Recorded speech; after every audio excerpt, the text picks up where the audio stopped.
Bueno, agradecer a la Universidad Austral por esta invitación y, por supuesto, a nuestro amigo Lucho Boca. Se me ha pedido comentar la figura de Recabarren como intelectual, ¿no? La cosa pudiera ser compleja. Yo voy a tratar de plantear algunas líneas de razonamiento en una intervención corta, para que después podamos comentar y discutir, ¿no es cierto?, y contradecirnos mutuamente, que es la parte más rica de estos diálogos, ¿no? Así no se aburren ustedes ni me aburro yo. Recabarren se vio siempre a sí mismo en una expresión que para él es recurrente, la idea de intelectual obrero.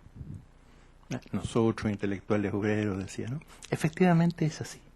Él, si bien no fue propiamente, no viene de una extracción estrictamente obrera, sino de las capas pobres, digamos, de la ciudad de Valparaíso, ¿no? Estudió tipografía y trabajó como tal, como obrero. Pero esta condición, y aquí tratamos de comenzar a situar un conjunto de otras contradicciones que son interesantes, no autoriza a pensar Recabarren, a pensar a este intelectual obrero como parte de un proceso continuo, dijéramos, donde el trabajo intelectual se fuera reforzando, fuera viéndose como una suerte de linealidad acumulativa, dijéramos, en la historia de Chile, ¿no? El desarrollo de un intelectual de los sectores populares no puede verse sino en contradicción, ¿no? En contradicción y también en afinidad, vamos a desarrollar eso, con lo que es el pensamiento de la élite, ¿no? ¿Dónde reconocemos nosotros la condición de intelectual de Recabarren? ¿Cuáles serían los logros más típicamente intelectuales, entre comillas?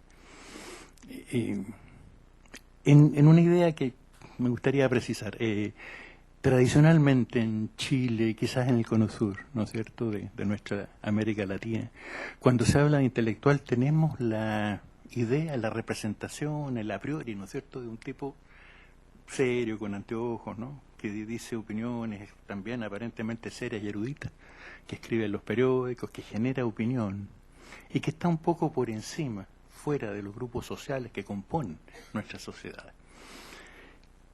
Parece ser que esto no es así. Esto no es así. O sea, cada intelectual pertenece a un grupo social, elabora una visión del mundo de ese grupo social, pero no lo elabora al margen de los demás grupos sociales.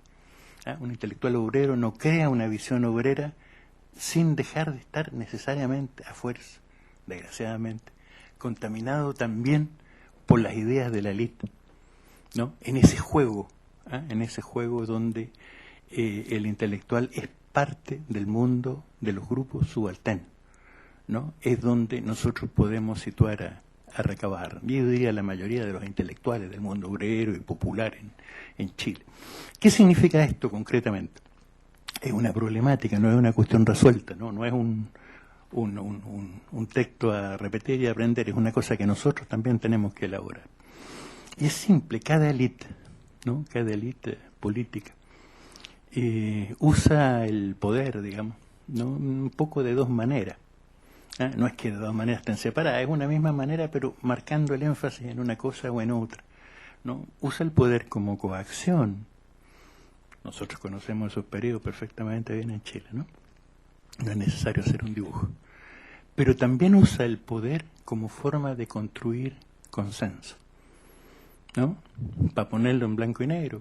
Si nosotros pensamos en el periodo de la dictadura y en la prolongación de la dictadura en el gobierno de Silvio Díaz, ¿no es cierto?, podemos encontrar que la dictadura deja instalado un modelo económico que va a ser perfeccionado por las actuales autoridades, ¿no? Grino Rojo hizo un magnífico ejemplo esta mañana de cómo operaba esta mercantilización del campo cultural, ¿no es cierto? Es claro, sobre eso no hay duda, todos conocemos el modelo, conocemos cómo llegó, pero la victoria de ese grupo social, el hecho que mantenga, digamos, hoy día su poder, su fuerza, su capacidad de conducir el país, a pesar de nosotros, está en que junto al modelo económico instaló un sentido común. O sea, instaló una manera de ver las cosas como si esas cosas fueran las únicas posibles. Como si nuestra realidad cotidiana, nuestra forma de ver la vida, tuviera que ser necesariamente esa. Y nosotros, o parte de nosotros, hemos comprado eso, ¿no? Cuando yo digo una élite, cuando digo un grupo subalterno, me refiero a esas cosas.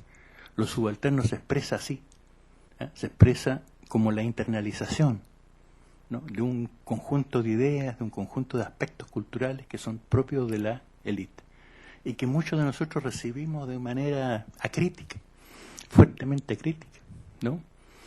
Cuando vemos la farándula en la televisión, cuando leemos La Cuarta, cuando vemos Canal 13 o cualquiera, ¿no? Lo que estamos haciendo es eso, reforzando valores que no son los nuestros, son de la élite.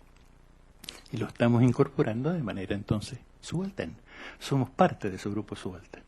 En eso consiste la subalternidad. Y nuestra elaboración del mundo, entre ellos incluyo recabar, nuestra elaboración del mundo difícilmente establece una frontera precisa. O sea, necesariamente comenzamos a elaborar nuestra visión crítica, a elaborar nuestro pensamiento crítico dentro de esta matriz, dentro de esta fuerte matriz que está puesta por la élite necesariamente, ¿no? Los aspectos propiamente de elaboración, ¿no es cierto?, de visión del mundo de Recabarren, yo diría, podrían situarse, para ir rápido, en tres direcciones.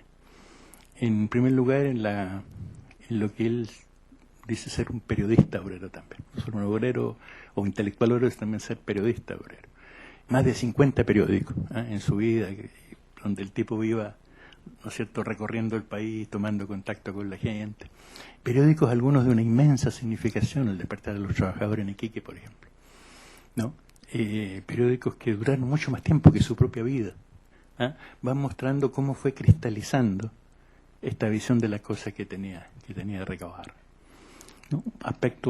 Anoto este aspecto para que lo desarrollemos. Segunda cuestión, la organización política, ¿no? Recabarren partió de un partido, yo diría, sumido en el sentido común, fuertemente tributario del sentido común en Chile, que era el Partido Democrático, donde milita hasta 1912, de 1894 a 1912. Para formar allí, como ustedes saben, el Partido Obrero Socialista en Iquique, que se forma al mismo tiempo en Santiago, también en Punta Arenas, ¿no es cierto?, que es la primera organización realmente obrera, ¿no es cierto?, existente en Chile, que va a ser la base de la fundación del Partido Comunista en Rancagua en 1922. ¿No? A través de los programas políticos que desarrolla Recabarren, a través de las formas en que va impregnando una cierta idea de organización, transmitiéndola, haciéndola circular, haciéndola fuerte, reforzándola, ¿no? Va claramente a reforzar su condición intelectual. También allí hay un trabajo intelectual que es importante, ¿no? Reforzado en muchos aspectos por una serie de iniciativas culturales. En general yo creo conocemos o hemos escuchado de ella. Recabarren es un tipo preocupado del teatro, por ejemplo. Él escribe piezas de teatro, bien o mal no importa, no es el caso, pero escribe, incentiva esas cosas, incentiva grupos folclóricos, incentiva la independencia de la mujer en su actividad política y en su visión de mundo, ¿no?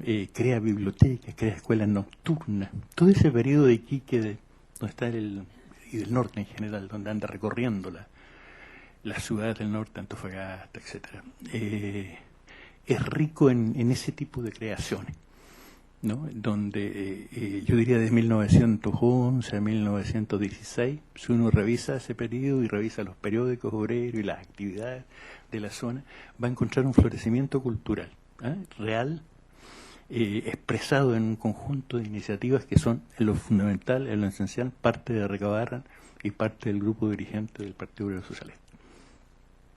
Bien, un tercer aspecto que reúne los otros dos, diría yo, y que tienen que ver con esta mirada de Recabarren, es justamente cómo él elabora una cierta visión de mundo. Una visión de mundo que no podemos ver despegada de su época. Recabarren no es un tipo que tenía así un decálogo, ¿no es cierto? Ni era un Moisés con una Biblia, ninguna de esas cosas. Un tipo que simplemente elabora los elementos que su propia época le va dando. Muchos hemos creído siempre que Recabarren era un tipo que conocía la obra de Marx. La verdad es que conoce muy poco. Si nosotros recorremos toda la obra de Recabarren, toda la obra, o sea, lo que escriben los periódicos, ¿no? La noción de marxismo, por ejemplo, es totalmente ajena a él. Recabarren nunca habla de marxismo. Podemos pasar por sedazo toda la obra, nunca se va a referir a la actividad política a partir de la idea del marxismo. Mucho menos de marxismo-leninismo, entre otras razones porque eso no existía en su época, ¿no? Recabarren muere el mismo año que Lenin. Lenin en enero, Recabarren en diciembre del 24. Y por lo tanto la categoría misma como tal no se había constituido, ¿no? Una categoría que corresponde más bien a un uso instrumental político que a una noción propiamente tal, ¿no? ¿Cuáles son las corrientes que existen en la época de Recabarren? Yo diría básicamente tres, ¿no? Corrientes de las cuales él es tributario. En primer lugar, una matriz de tipo libertario, que existe, que es fuerte, a la cual Recabarren adscribe en términos reales durante los primeros años de su vida. Yo diría del 1902 a 1904, 5, ¿no? Hasta el 7, que sería el momento de la ruptura después de Santa María de Iquique. ¿Por qué escribe? Quizás porque la represión le llega muy brutalmente a él, ¿no? Está detenido por su labor en el norte, ¿no? Su labor dirigente en la mancomunal de Tocopilla. Y en esos meses que permanece en la cárcel es donde nosotros podemos encontrar un conjunto de referencias, ¿no? De su trabajo, de su mirada sobre las cosas, donde la matriz fundamental es una matriz libertaria, ¿no? Es un Recabarren que cita a Bakunin, que cita a Kropotkin, que cita aquellas cosas que circulaban en la época dentro del movimiento obrero. Una visión de mundo premunida de una radicalidad ética, sobre todo, ¿no? Es un Recabarren que se identifica con ese mundo libertario porque encuentra que los militantes de ese mundo, digamos, están haciendo lo que sienten. Son capaces de romper radicalmente con una concepción de las cosas, ¿no? Entonces Recabarren va describiendo eso, hasta que por el camino percibe que esa visión del mundo no hace política efectivamente, no hace política en el sentido estricto, de que tiene dificultad en entender cómo las cosas de repente son muy radicales, pero al mismo tiempo hay que saber negociarlas, conversarlas, entender las correlaciones de fuerza, etcétera, ¿no? Entonces lentamente se va alejando de eso hasta el momento en que rompe, después de Santa María de Iquique, ¿no? Donde hay que buscar una táctica distinta, una táctica más inteligente, una táctica que no le dé puros muertos, ¿no es cierto?, al movimiento obrero, sino que nos permita acumular fuerza. Y va a dejar entonces de lado esa matriz libertaria y se va a ir asentando en una mirada socialista. ¿Qué socialismo diríamos nosotros? Nos interrogamos. El socialismo propio de su época. Es que era el socialismo que existía en la Segunda Internacional, un socialismo vinculado a una matriz también propia de la época, ¿no? Para decirlo rápido, donde el capitalismo se venía desarrollando bajo la égida liberal, desde 1850 hasta la Primera Guerra Mundial, fácilmente. Por lo tanto, donde una matriz de tipo positivista, entendiendo el positivismo como una visión de mundo optimista, ¿no? Donde las cosas parecían ir hacia adelante, donde la ciencia natural se desarrollaba, ¿no? Donde había nuevas conquistas. Entonces la élite tenía una visión optimista de las cosas, creía que la vida era siempre hacia adelante y que cada tiempo que viniera iba a ser mejor. Creía entonces una cierta linealidad, una idea de progreso, ¿no es cierto?, que se instala en la época. En una visión de mundo donde las ideas del darwinismo tampoco eran ajenas, la idea de evolución, ¿no? Entonces, Recabarren es prisionero de esas ideas, pero yo diría no solo Recabarren, el marxismo de la época es prisionero de esas ideas. Si nosotros revisamos las lecturas de la obra de Marx que se realizan en este periodo, fines del 19, principios del 20, todas esas lecturas aparecen atravesadas por una serie de incrustaciones de este carácter. No es la lectura de Marx que podemos disponer hoy día, por ejemplo, aunque aquí no existen libros de Marx en esta época, ¿no? La desgracia de la cosa es que cuando a partir de los años 60, 70, cuando ya disponemos del conjunto de textos posibles, ¿no es cierto?, para entender lo que había en Marx, viene el golpe, vienen todas estas cosas y no disponemos más de nada, digamos, ¿eh? Pero en la época lo que existe, lo que se entendía como marxismo era eso, ¿no?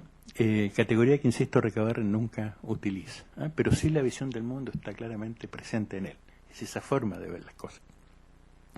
Que él integra una tercera arista, una tercera beta que es interesante, que es la beta de origen democrático republicano. Como decía Recabarren, parte por ser militante del Partido Demócrata. 18 años, no es poco. De sus 18 años a los 36, que sale para formar el Partido Obrero Socialista, ¿no? Entonces, muchas de las formas de hacer política, de comprender la política, se desprenden de esa matriz. Matriz que tiene como esencia un carácter no rupturista. Los demócratas eran intrasistema, o sea, ellos trataban de ir negociando dentro de los propios cauces, digamos, del sistema dado. Eso a Recabarren lo toca visiblemente en su comprensión de las cosas, ¿no? El candidato a diputado, ustedes saben, en 1906 sale elegido, no lo dejan asumir el cargo, tiene que irse, vive en Argentina, milita en el Partido Socialista Argentino, que era un partido terriblemente marcado por esta impronta de la Segunda Internacional, ¿no? Entonces está marcado por eso y por la militancia dentro del sistema, intrasistema, insisto. Va a ser diputado el año 21, va a salir elegido, negociando votos con la Alianza Liberal, no sale solo con los votos del Partido Obrero Socialista, ¿no? Va a ser diputado del 21 al 24, ¿no? Y es desde esa tribuna que evidentemente un parlamentario de la época no tiene nada que ver con lo que sería un parlamentario hoy día en Chile, son escenarios totalmente distintos, ¿no? Pero él quiere ocupar el Parlamento como una forma, digamos, de ir mostrando un discurso, ir mostrando su elaboración del mundo como intelectual comprometido con una clase. Yo creo que esas son las aristas fundamentales de Recabarren, ¿no es cierto?, en esta búsqueda de transitar por un camino de ruptura de la condición subalterna, ¿no? Recabarren percibe que hay una élite que dispone de un aparato cultural, ¿no? Por eso la labor creando periódicos obreros, creando actividades culturales, creando contracultura, que es en definitiva lo que hace Recabarren, ¿no es cierto?, para pelear contra esas cosas. Él percibe claramente la manipulación de la élite, pero sus posibilidades de avanzar son las posibilidades que les da la época. No tiene otras. Por ejemplo, su carácter dependiente de este marxismo de la Segunda Internacional lo hace a su vez tributario de un marxismo que es en sí subalterno, que está penetrado por la ideología liberal, por el positivismo, por estas maneras de entender las cosas, ¿no? Entonces es en ese juego, en esa dimensión donde yo vería a Recabarren en términos de su labor intelectual.